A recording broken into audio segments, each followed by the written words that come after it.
What's up everybody, welcome back to another video. Today we're going to talk about my current shoe rotation and we're going to go straight into it and start with my game day pair, which is going to be the Nike Book 1. I played in the Rattlesnake colorway yesterday.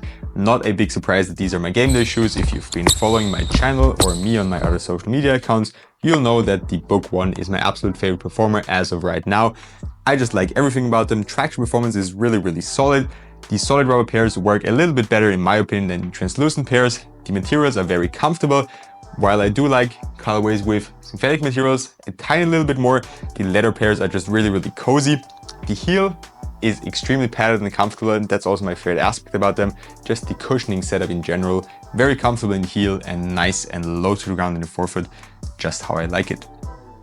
Next up, we have a pair that just arrived yesterday evening when I got home from the game. It's the Under Armour Curry 12. I actually thought they would arrive next week because it was already Saturday midday when I left and they weren't here yet. But when I got home, I found these waiting for me, which was a nice surprise after the game because I didn't play too well and we also lost the game. I can't really say much about performance yet. Apart from traction performance, it's going to be top tier on indoor courts. I don't know how it's going to be on dusty courts, but just by trying them here in my apartment on the wood floors, I'm stopping so hard that I'm feeling like I'm really ripping out through the shoe. That's how insanely hard they stop. The cushioning setup is probably going to be very minimal. That's like the downside of the Flow setup. Doesn't offer too much impact protection or compression or underfoot comfort. The support features are always really good. Even though it's a weird feeling if you've never played in Currys, they are extremely low in the ankle area, so that takes some time getting used to. And the materials seem to be very similar to the 11s, maybe a little bit softer, and they also added this more durable patch here in the toe area. The next pair that I'm rocking quite a bit is the Nike Kobe 9 Protor in the Halo colorway. Really clean colorway. Got these from Kicks, big shout out to them. They had a restock, so that's why I got them pretty late compared to other people. And that's actually my first pair of Kobe 9s, believe it or not. I owned a pair way back. I bought them used and they were terrible, so I kind of stayed away from them, but these feel really nice. And what surprised me most is that the fit is actually quite decent for wide feet. I have an extremely wide midfoot, like right around here, this area. And usually with drop-in shoes, they are way too narrow to wear, but these felt comfortable. I didn't have any pain. I didn't really need to break them in. They felt really nice on foot. Traction performance is amazing, but they do pick up a lot of dust. As you can see, there's still a lot of stuff stuck in between the kind of footprint traction pattern. The materials are soft. They do need a little bit of braking time, especially in this area right here in the forefoot. The cushioning, a React drop-in midsole. I'll check it out for you to see. Nothing special there, all white, very clean colorway, and just a very comfy shoe as well. That's why I like to wear them as of right now. Next up is a pair a lot of you guys recommended to me. It's the New Balance Hesy Low Volume 2, and apparently they have insanely good traction performance. Tyrese Maxey is playing with them as of right now in the NBA, and I haven't had the chance to wear them on court yet, just wear them around the house to break them in, and they do feel very nice. The cushioning setup feels a little bit stiff. Traction performance does feel amazing, just like you guys said. The material is also nice and soft, and they also seem to be wide foot friendly, which is very nice for me. And then the last newer pair in my rotation is the Rigora AR1 Silent Night. Kind of the complete opposite to the Kobe 9 in the all white colorway. These are in all black colorway. Got the white Air Forces and the black ones. They also give off black Air Force energy in my opinion. They have some really cool details all around the shoe, and performance is also very solid. I've tried a lot of colorways of them already. Usually the translucent outsoles pick up a little bit more dust. Here we have a solid rubber outsole. Traction performance itself is very good. You have the see-through shank plate, and these actually cover up the most prominent feature of the Air 1, which were those little bubbles in the tongue that prevented the laces from cutting into your feet. Here we have like a snake scale, or actually dragon scales, right here on the tongue. I hope the camera can focus on that.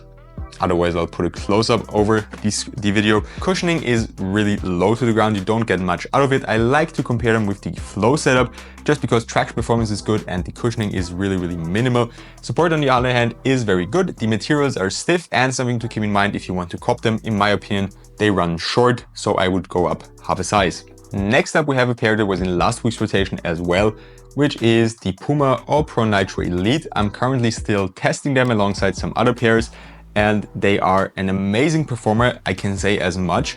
The retail price is just as insane as the performance. 250 euros a dollar is really an outrageous price, especially for a Puma shoe. I know that sounds weird to say, like, yeah, for Kobe's it's okay. It's definitely not okay, but at least they generate way more hype. So I'm not sure if that's the right way to go for Puma by pricing them so high. I think if these would be around 200, maybe say 180, a lot of people would buy them. A lot of people would actually give Puma more chances.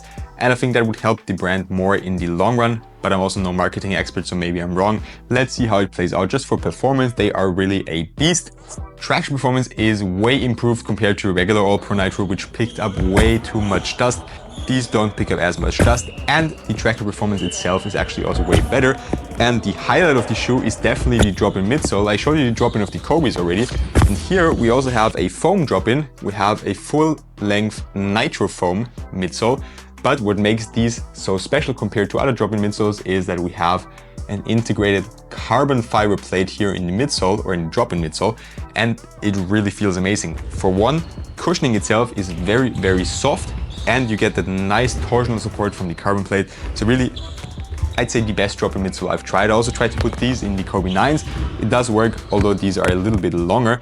And if you look closely, you can see that I actually customized these because I cut out a little part right here that was pinching right against where my foot is so wide. So this area right here actually goes up, and I just used like some nail scissors to cut them off to customize the fit. So if you have a wide midfoot and if you're unsure about getting them, you can definitely do that, and it works. The materials are also a little bit of a letdown for such an expensive shoe because they are quite thick and they feel a little bit heavy and clunky on foot. The designer actually wanted to use leather materials. They didn't do that, probably didn't have the money for that. Support features are also very, very good. The only thing I noticed is that this plate, or like sidewall here, is pushing into my ankle a little bit on very hard lateral movements or cuts, or when I'm like running off a down screen or something like that, or a stagger screen. So that's something I noticed, but apart from that, it's really, really an amazing performer, and in my opinion, Puma's best basketball shoe. And now, last but not least, the Way of Wade Shadow 6, a very, very good budget shoe, budget beast from Way of Wade. They retail for 120 and offer you a full-length boom midsole. It's not a drop-in like on the Shadow 5 anymore. I actually prefer this setup a little bit, as the Wade Shadow 5 was kind of narrow for me. And we also have Way of Wade's Tough OS rubber outsole. So these are an amazing option as well for outdoors because you have the great impact protection from the boom midsole alongside the extremely durable outsole. I haven't tried them outdoors yet because it's pretty damn cold in Austria outside and I like to play indoors in winter. The materials should also hold up well. We have an extra toe guard right here. They are still a little bit narrow in the midfoot area. The forefoot is actually quite wide in my personal opinion, and cushioning is very soft and comfortable. Traction performance for indoor courts takes some time to break in. At first it was slipping a little bit or sliding out from time to time, but I'd say after like 1 or 2 sessions they stop very well too. The support features are good, but that's the one thing I wish they could have improved. But I know it's a lot to say for a $120 shoe. You can see we have this decoupled outsole and midsole design with a plastic shank plate right here, and it does bend a little bit too easily for my liking, but that's just me. I think for a lot of people these will be an amazing shoe. With that being said, that's all I have for you today. Thanks for watching the video. I'd really appreciate it if you could leave a like, subscribe to my channel if you like the content, and also comment your thoughts on my shoe rotation. And if you like, comment your shoe rotation so I can leave my thoughts. Have a good one and see you next time.